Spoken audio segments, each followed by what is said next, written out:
हम लोग बचपन से पढ़ते आए हैं कि जो दूध है वो एक संतुलित आहार है।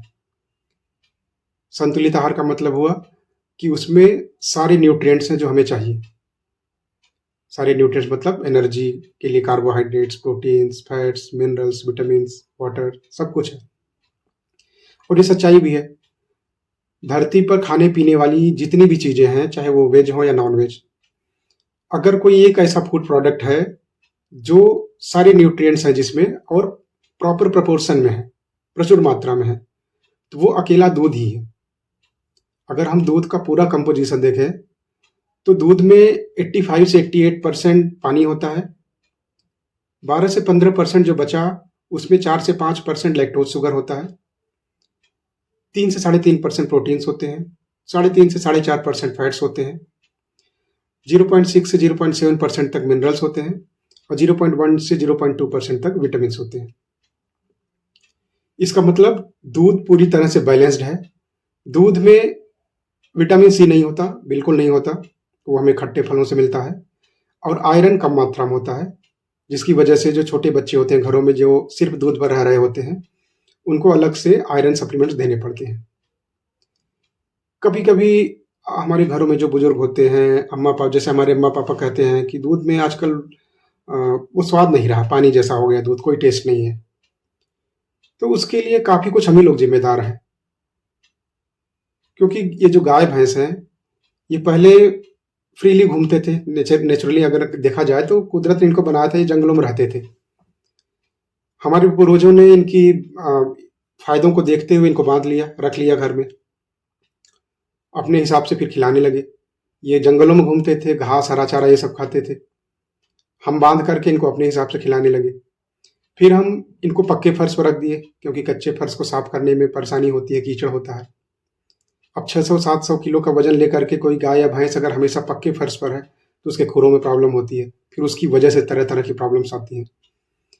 तो अब हम फिर हमारी यूनिवर्सिटीज़ ने, सरकार ने यूनिवर्सिटीज़ को काम दिया, वेटनरी यूनिवर्सिटीज़ को, डेयरी यूनिवर्सिटीज़ को, कि चूंकि हमारी ज़्यादातर पॉपुलेशन एग्रीकल्चर पर, डेयरी फार्मिंग पर डिपेंड कर रही है, तो हम इसको कमर्शियल बनाते हैं। मतलब हमारे पशु ज़्यादा से ज़्यादा दूध दें, इसके लिए हमें काम करना है। यूनिवर्सिटीज़ ने बाहर से सीमेन लाकर जेनेटिक अपग्रेडेशन पर, ब्रीडिंग पर काम किया। धीरे धीरे एनिमल्स का प्रोडक्शन बढ़ता गया।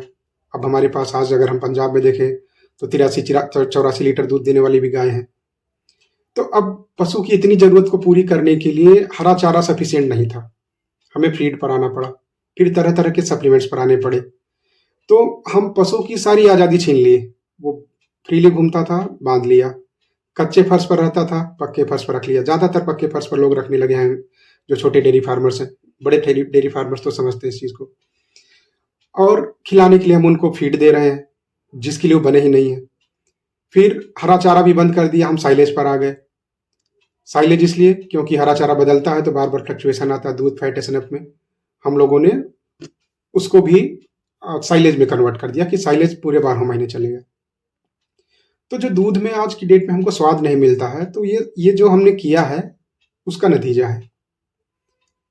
फिर वो कहते हैं कि चलो अच्छा ठीक है, ये सारी चीज़ें हुई जिसकी वजह से ये प्रॉब्लम आ रही है कि दूध में वो स्वाद नहीं है। लेकिन दूध अगर बैलेंस्ड है तो ऐसा क्यों होता है कि जब भी हम ब्लड टेस्ट कराते हैं, कोई ब्लड टेस्ट कराता है जो रोज़ दूध पी रहा है, उसमें कोई ना कोई विटामिन की कमी निकल आती है। तो उसके लिए भी हमारी जो प्रैक्टिसेस हैं वो जिम्मेदार हैं। आज हम लोग भले भले ही दिन भर समोसा, ब्रेड पकौड़ा खाते रहें, पनीर पकौड़े खाते रहें, लेकिन जब हम दूध पीते हैं घर में तो उसकी मलाई निकाल देते हैं। क्यों? क्योंकि हमें फैट नहीं चाहिए, हम हेल्थ कॉन्शियस हैं। दूध में जो विटामिन होते हैं जो फैट सॉल्युबल हैं, विटामिन ए, विटामिन डी और विटामिन ई, मलाई अगर हमने अलग कर दिया यानी हमने इन विटामिन को भी अलग कर दिया। घी भी हम नहीं खाते हैं।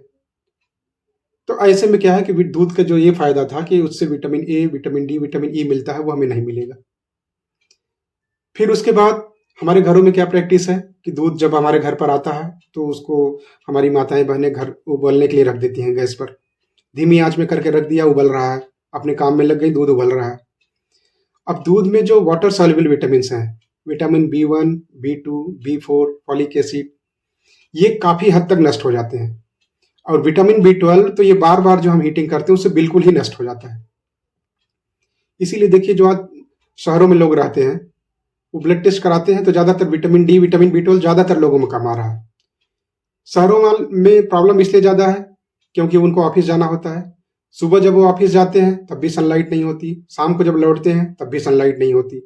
मतलब वो सनलाइट उनकी स्किन पर पड़ ही नहीं रही है, तो जो विटामिन डी स्किन में बन सकता था वो भी नहीं बन रहा है।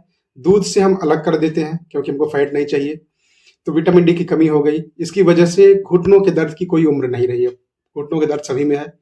विटामिन बी12 की कमी भी ज़्यादातर लोगों में रहने लगी है।